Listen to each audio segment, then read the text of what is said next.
Okay, what made or brought about the popularity of pastels? Well, it's cheaper glass, development of a fixative, and manufacture ready made crayons.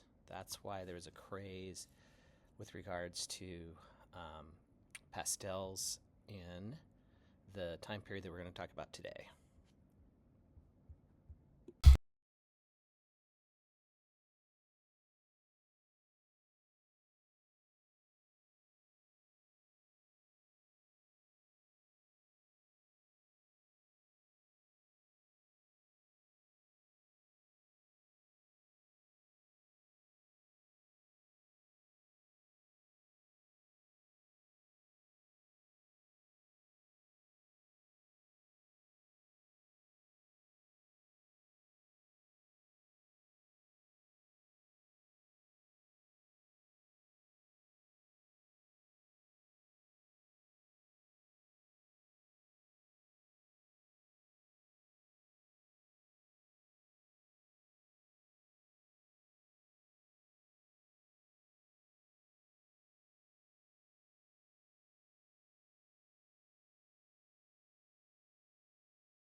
We're talking about somebody that was born in 1913, which is centuries past who we've just talked about. And the reason for that is because I did a lot of reading of books and then just decided to put this all together in a lecture. So it's kind of what I've been up to lately last year. Okay. So here's Helen Levitt's self-portrait, photographic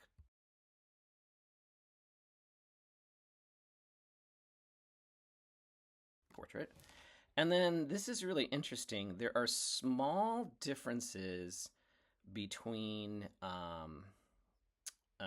between these two photographs, and they look so similar. But it might be interesting for you just to take a pause and figure out what is the difference between the two. And you should know that this is her most famous photograph, and I just love it. It's sort of a DIY Halloween costume thing going on. And a little bit more here as well. And so she's a New York photographer. I guess you could say she's a sidewalk photographer. Oh, I love this one too. Yeah, so the little girl and the little boy. Can you get any cuter? They're very cute. And then here's a couple on the subway, looking very stylish. And then last but not least, she went into photography, and this is her her photograph of just, again, sort of street photograph. Okay, now we're going to go, again, we're going to have a whiplash. Now we're looking at Paolo Veneziano, and he is a Proto-Renaissance artist. And the Proto-Renaissance is a time period before the Renaissance. I would say it starts around 1300, and the characteristics are gold leaf background, big halos, lots of gold, cheese block mountains. You don't see it here. And just really odd stuff is what you're going to see.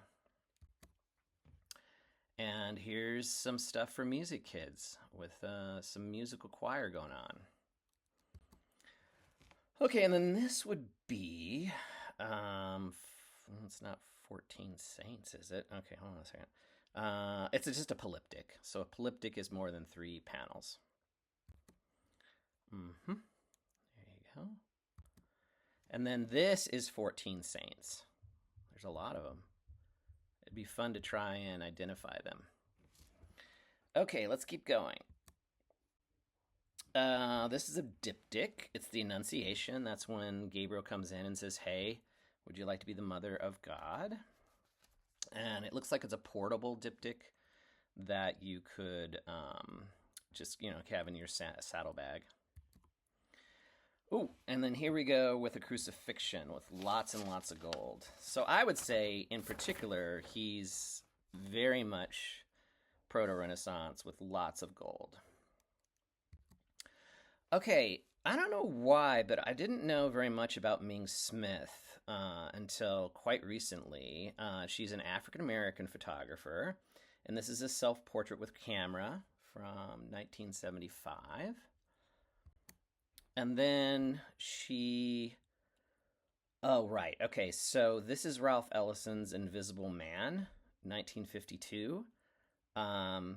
And so this is one of the most important novels, of course, for an African-American author.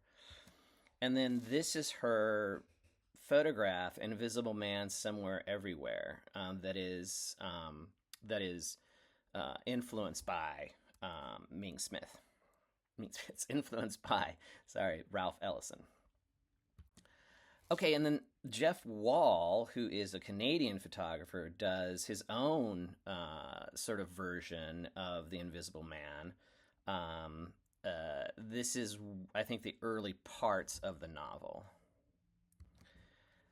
Okay, and then here we have Glenn Ligon. Also, we've talked about him before, another African-American artist, doing his, I would imagine this is text from the book, actually. And he uses stencils, and he uses coal dust, And yeah, it's called Untitled I Am an Invisible Man. And then one more. This is Gordon Parks, of course, huge influence in photography and film. This is Harlem, New York. Okay, now let's go to writers and musicians that Ming Smith photographed. This is Pharoah Sanders at the bottom of the line, New York, 1977. This is Sun Ra, who, of course, is one of the most major Afrofuturists who ever lived. This is Sun Ra Space 11. And then this is Amina and Amiri Baraka, lovers. Okay. And then when she's in Columbus, Ohio, you've got the window overlooking Wheatland Street was my first dreaming place. And this one is a shopper at the fair. Okay, man, I have a lot of Ming Smith photographs in this lecture today. Okay, let's keep going. So this is, let me get this right. Yeah, so that's called the Kamoning group of photographers. And there were 4 volumes of their photographs. And at times, with Toni Morrison and James Baldwin, I think becoming involved with the group is kind of the story there. Okay, and then this is the cover of Ming Smith's famous A Ming Breakfast, Grits and Scrambled Moments, 1991. Okay, and then she traveled with David Murray and the World Saxophone Quartet. And so this is Luxembourg Gardens in Paris. I really like this photograph. Out of all of them, I think this is my favorite. And then you have Circular Breathing, Hart Leroy Bibbs. Yep. And then Going with Darkness and Light, Sunflowers, West Germany. I think that has a connection to Vincent. Okay, then we're going to see, so some of you are probably familiar with August Wilson. He is a playwright from Pittsburgh, Pennsylvania. Probably one of the most important playwrights of the 20th century. And you've got here a poster from the plays that were in a series that would have been at the American Century Cycle. And this is a photograph from Gem of the Ocean. And then this is Greyhound Bus, which I really like. And then last but not least for Ming Smith, here you've got 2 pool players, Pittsburgh, Pennsylvania. Okay, now let's go to the early Renaissance. So the early Renaissance is basically the 1400s up to 1490. And this is another person that I read about, and that would be Francesco Pesolino. And this is first Frau Filippi Lippi's Madonna and Child with Saints. And then we'll get into the predella of, I believe, Francisco Pesolino's work. So the stigmatization of Saint Francis, he starts to bleed where Jesus bled from. And then on the right is the miracle of the Black Leg. And then you've got the Nativity on the left, and in the middle you've got the martyrdom of Saint Cosmos and Damian. And then you've got the miracle of Saint Nicholas. Okay, let's keep going. Maybe I should have made this a 4-part deal or a 2-part deal. Oh well. Okay. Let's keep going. And then this is Preparing, Borrowing, and Collaborating. Virgin and Child enthroned with 6 saints. I really like this one. It's nice. St. Jerome on the far left. Not sure who's on the far right. Okay, and then Figure of a Bishop. Oh, okay, yeah. Now I'm kind of remembering this. So the bishop is holding a staff and book, St. Augustine. And then Virgin and Child enthroned with Saints Zenobis, John the Baptist. Yeah, I see John the Baptist for sure. Anthony the Abbot, and Francis. Very good. Okay, and then we're going to go to Frau Filippi Lippi, who's borrowing, I believe, the guy on the far left. So he's borrowing it from, I think the guy we've been talking about, whose name is Francisco Pasolino. Okay, so what do we got here? We've got a nice Madonna and Child with saints. Okay, and then this would be Saint Jerome. Yeah, in the wilderness with a friar and 2 lions. I kind of like this. Is a nice one. Okay, cool. All right. Cassoni paintings and birthplates. So Cassoni paintings, decorated the most important gift to an Italian couple, which is a wedding chest called a cassone. And so this is the story of David and Goliath. And we actually looked at this one before. This is a birthplate. So when a woman would give birth, they would put fruit on a plate, which had a painting, and give her the fruit. And so that's why it's called a birthplate. All right, and then this is, where are we at? Okay, so we looked at that. Okay, back to the borrowing. Okay, so this is Frau Filippi Lippi's The Annunciation. And then let's look. Yes, okay. The composition is very similar with Pasolini. Okay, influence. Pasolino and Frau Filippi. Oh, they did this altarpiece together. That's pretty cool. Very nice, very nice. And then you've got this one, which is another artist, the Nativity. Okay. And then Virgin and Child with St. John and Angels.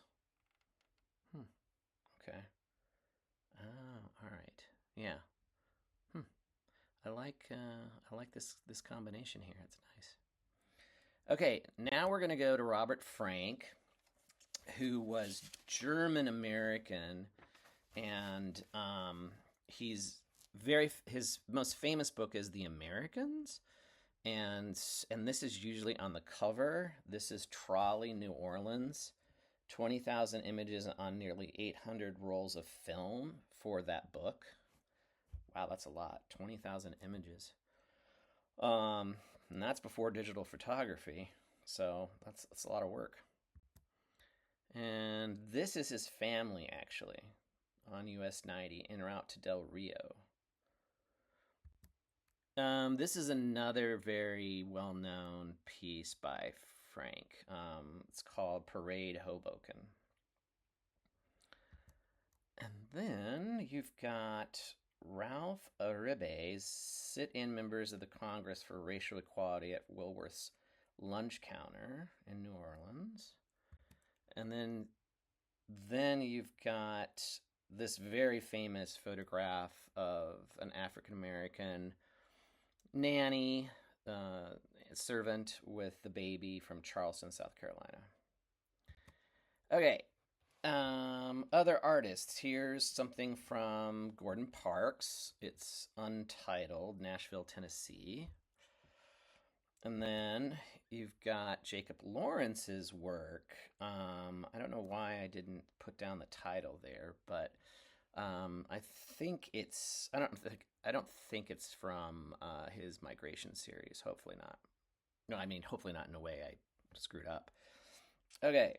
Then you've got more Italian Renaissance, Parameteo de Emilia. So some more Annunciation action with an incredible central point perspective thing going on. And then you've got Virgin enthroned with Child. Very lovely, robust child there. And then you've got high altarpiece of San Fresco Tierney, which is pretty cool. And then you've got Virgin and Child. You got a stand-up Jesus. Um, yeah, he's on top of a pillow. I couldn't figure out what that was. Okay, so there you go. And then, oh, right. Okay, so he actually is the person who did the original ceiling of the Sistine Chapel before Michelangelo did his. And so he was outclassed, obviously, by Michelangelo down below. Yeah. So yeah, it's contractual drawing designed for Sistine Chapel on the upper part. Okay, and then I really got into this book about Raphael and all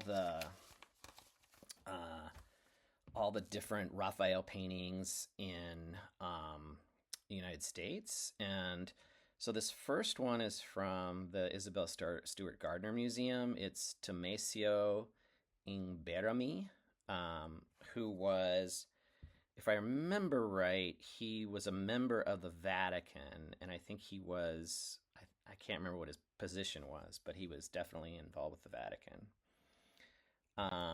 And then you see him here underneath a cart pulled by, pulled by, what kind of animals are those? Guys, I just cannot see it. Okay, so that's that. That's kind of interesting that he's in a formal portrait and then kind of a genre scene. And then this is a very famous painting by Michelangelo of Pope Julius II. He was one of the first popes to have a beard before that time. That would have indicated that you were sort of a northern barbarian. So he's changing up the look for sure. And then here's the Sistine Chapel again. And then the School of Athens by Raphael. I was lucky enough to see this, last December. And there's I can't remember what's going on the right, to be honest. But it's kind of a cool detail. Okay, so I believe this is owned by the Isabel Stewart Gardner Museum. It's Procession of Pope Sylvester I. And then you've got this Tondo with Botticelli. Yes. And then Madonna of the Candelabra. That's a very interesting looking Madonna and Child. It's very dark. And then you've got Madonna and Child enthroned with saints. And then you finally have Francisco Francis's Virgin and Child on the parapet. Okay, so let's look at what the National Gallery has in Raphael works. So on the left is the very famous small Cowper. On the right is the Nicolene Cowper Madonna. Okay. Now, we're going to move to a singular artist, and he is our last one of this lecture. And his name is Jean-Étienne Lyotard. And here is a self-portrait as a Turkish painter. He's a very eccentric guy. Woman in Constantinople sitting on a divan. So, now I remember this. Okay, so he was very much an Orientalist. He constantly tried to be of the Ottoman Empire mind, I guess you would say. Here he is again. Self-portrait with long beard. And then here's his wife on the left. And they were married in 1656. And then he's got this sort of strange laughing self-portrait on the right. And then here she is again. This is my favorite of his works, actually, to be honest. Yeah. Okay, now let's go back to pastels. So this is the Laverne family breakfast. It's amazing that it's a pastel, just the incredible detail. And then here is the writer. And then the artist's wife. The artist and his wife is another one, but this one is done by Alexander Roslin. It's pretty cool. And then this is Maria Suzanne Garrett's portrait of a woman with a interesting looking dog for sure. And then this is a self-portrait of it's a portrait of a woman artist. Okay, a couple more. So, women in Europe. Lady Faulkner. And then on the right, I believe, is Charlotte Boyle. Okay. Last but not least, coffee, tea, and chocolate. An old woman asleep by the fire. So a pretty straightforward genre scene. Maid serving tea, which goes back to that whole Ottoman Empire thing. And then what else do we got? The chocolate girl, making some chocolate there. Then the breakfast. And this is recreated in a movie starring, what is her name? The German actress as Marie Antoinette, and a maid comes in, and it looks exactly like this painting. I can't remember the title of that one. Was it Farewell, My Queen? Something like that. Okay, anyways, this is his most famous. I mean, why did we do this at the last? I'm not sure, but this is his most famous work. And then Still Life with Tea Set. Very nice. Okay, we're done. That was a long one.